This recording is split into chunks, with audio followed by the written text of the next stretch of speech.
प्यारे विद्यार्थियों, आज अपन लोक प्रशासन का एक महत्वपूर्ण टॉपिक पढ़ेंगे, कम्युनिकेशन यानी संप्रेषण, संचार। संप्रेषण या संचार, इंग्लिश में कम्युनिकेशन। कई बार ये वर्ड चेंज करके भी दे सकता है कि संचार से आप क्या समझते हो, किसे कहते हैं, उससे का क्या तात्पर्य है, या संप्रेषण किसे कहते हैं, संप्रेषण से आप क्या समझते हो, संप्रेषण का क्या तात्पर्य है। तो इनका बीच एक ही संप्रेषण या संचार, इंग्लिश में कम्युनिकेशन। इसका सामान्य भाषा में अर्थ होता है कि जब दो या दो से अधिक व्यक्ति आपस में चर्चा करते हैं किसी बात पे, जब अपने सुझाव विचार भावना आदान प्रदान करते हैं, तो एक कम्युनिकेशन होता है, संप्रेषण होता है।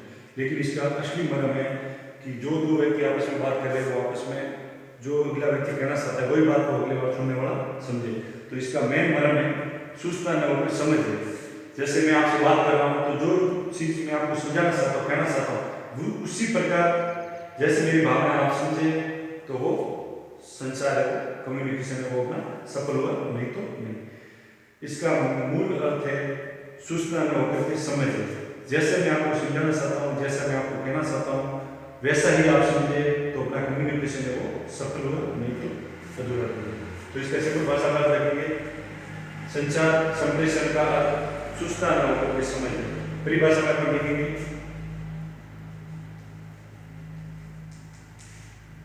कई बार छोटा सा क्वेश्चन बन सकता है, कम्युनिकेशन या संचार का असली मर्म क्या है।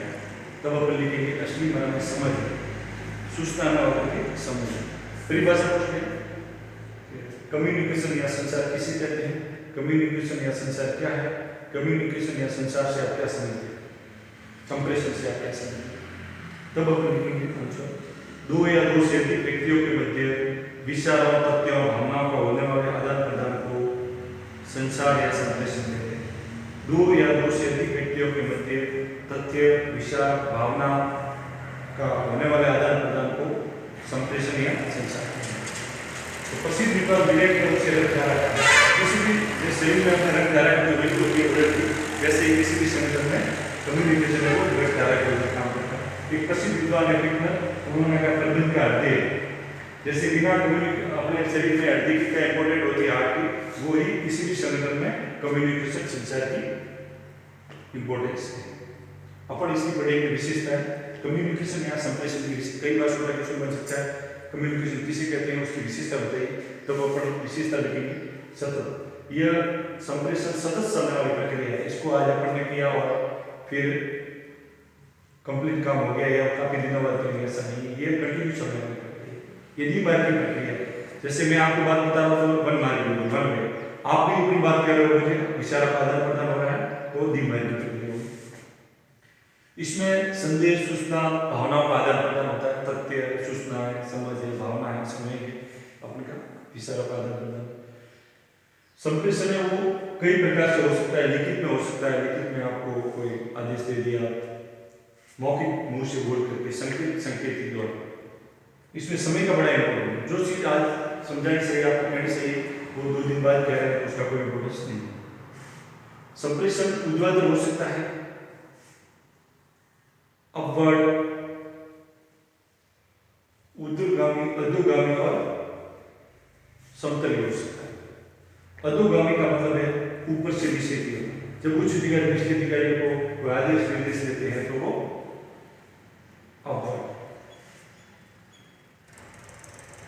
अधोगामी।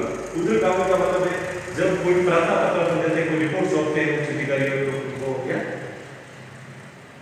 ऊर्ध्वगामी। और समतल समान स्तर के अधिकारियों के बीच में, संगठनों के बीच में, इकाइयों, उप इकाइयों के बीच में होने वाले संचार को समस्तरीय संचार कहते हैं। संचार के 5 चरण होते हैं कोई भी कम्युनिकेशन। एक होता है संदेश भेजने वाला, सेंडर, जो भेजता है, फिर होता है मैसेज कि क्या सूचना भेजनी है, फिर होता है माध्यम, किस माध्यम से अपन भेज रहे हैं, फिर होता है प्राप्त करने वाला रिसीवर, और फिर होता है फीडबैक। जो संचार कम्युनिकेशन प्रक्रिया 5 चरणों से गुजरती है। पहला संदेश भेजने वाला सेंडर, दूसरा क्या संदेश भेजना चाहता है मैसेज, तीसरा किसके माध्यम से भेजा जा रहा है, लिखित, मौखिक, संकेतिक, चौथा होता है प्राप्त करने वाला कौन है, पांचवा, जो चीज अपन ने भेजी थी, जिस उद्देश्य के लिए अपन ने उसको सूचना जो अपना संदेश भेजा था, क्या वो उसी रूप में समझा, उसका फीडबैक। 5 चरणों में ये पूरी होती। इसके उद्देश्य में तो संचार में, संगठन में, किसी भी प्रशासनिक संगठन में कम्युनिकेशन, संप्रेषण का उतना ही महत्व है जैसा शरीर में रक्त का, ब्लड का महत्व होता है। जैसे पश्चिम विज्ञान मिलेट और फ्रीडमैन ने भी कहा है, मिलेट ने कहा है कि भाई संगठन में एक रक्त धारा की तरह काम करता है। जैसे अपने ब्लड में, शरीर में ब्लड का क्या इंपॉर्टेंस है, वही किसी भी संगठन में कम्युनिकेशन का इंपॉर्टेंस है। जैसे फ्रीडमैन ने भी कहा है, प्रबंधन का हृदय मतलब मैनेजमेंट का हार्ट है। जैसे शरीर में अपने हार्ट का महत्व होता है, वही कम्युनिकेशन का महत्व संगठन का। तो इसके बहुत महत्व है, उद्देश्य है कि किसी भी संगठन में कार्यरत कर्मचारियों को उसके उद्देश्यों के बारे में बताना, कोई डाउट की स्थिति है तो उसको समझाना, उनके विचारों का आदान प्रदान करना, उनके भी कोई डाउट है तो वो क्लियर करना, मोटिवेशन बनाए रखना, आपस में भ्रम की स्थिति पैदा नहीं हो तो विचारों का आदान प्रदान।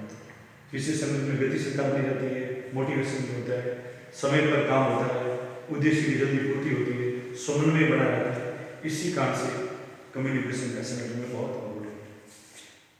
अच्छे संप्रेषक की विशेषता, अच्छी संप्रेषक विशेषता यही है, आप सीख सकते हैं कि संप्रेषक है वो अच्छे माध्यम से होना चाहिए, साफ सुथरा होना चाहिए, जहाँ तक हो सके लिखित होना चाहिए, समय पर होना चाहिए और प्रॉपर चैनल द्वारा होना चाहिए, जिस कारण से अपना उद्देश्य सफल हो सके।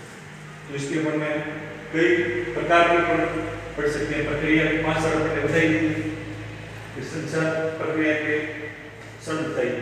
कई बार सवाल बन सकता है।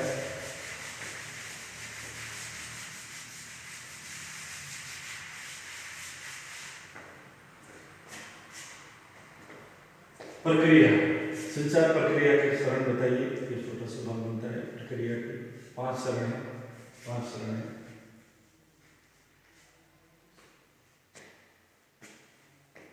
ये मान लो अपन ने पढ़ा दिया सेंडर, फिर है मैसेज, फिर है माध्यम,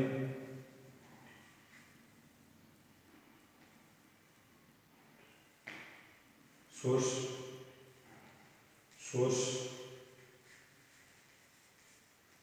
रिसीवर, प्राप्तकर्ता,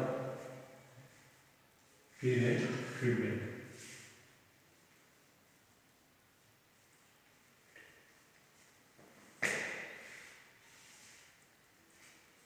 तो ये संचार प्रक्रिया के 5 चरण में, कोई भी संचार प्रक्रिया 5 चरणों से होती है। भेजने वाला सेंडर क्या भेजना चाहता है, सूचना किसके माध्यम से भेजी जा रही है, लिखित, मौखिक, सांकेतिक, प्राप्त करने वाला कौन है और उसके द्वारा फीडबैक क्या है।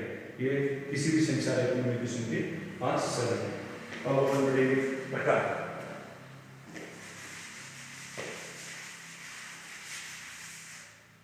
कम्युनिकेशन के प्रकार, तो इसके कई प्रकार हैं।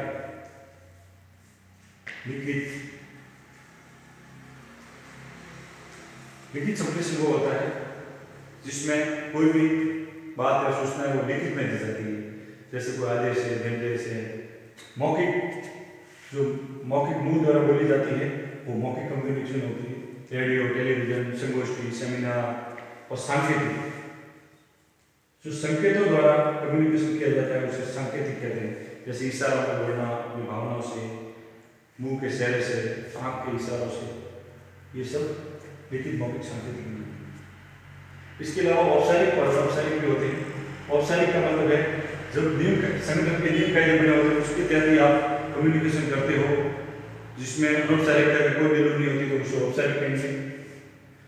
अनौपचारिक, आपस में कर्मचारियों या अधिकारियों के बीच में आपसी समझ द्वारा जो कम्युनिकेशन होता है उसे अनौपचारिक कहेंगे। अधोगामी, इसके अलावा भी है अधोगामी, मतलब कोई भी उच्च अधिकारी अपने आदेश इकाइयों को, कर्मचारियों को जो आदेश निर्देश देते हैं तो जो अधोगामी कहेंगे। उर्ध्वगामी, अधीनस्थ इकाई या कर्मचारी अपने उच्च अधिकारियों को कोई भी रिपोर्ट, सूचना, एप्लीकेशन वगैरह भेजते हैं तो उसे ऊर्ध्वगामी कहेंगे। समस्थलीय समान स्तर के अधिकारी इकाइयों के बीच में जो कम्युनिकेशन होता है उसे समस्थल कहते हैं। बाह्य जब संगठन बाह्य संगठन के साथ में कोई कम्युनिकेशन करता है तो वो बाह्य कम्युनिकेशन कहते हैं। तो कम्युनिकेशन का सिंपल भाषा में आते हैं जो सूचना या संदेश विचार अपन दूसरों तक पहुंचाना चाहते हैं, क्या वो उसी रूप में पहुंचे हैं तो ये सूचना या संचार का महत्व रह जाएगा, नहीं तो कोई इम्पोर्टेंस नहीं रहेगी। इसका मूल मर्म है सूचना न पहुंचा करके समझ विकसित करना है, समझ पैदा करना है, जैसा अपन चाहते हैं वैसा वो समझे। आज का टॉपिक समाप्त हुआ, कल अपन पढ़ेंगे डिसीजन मेकिंग।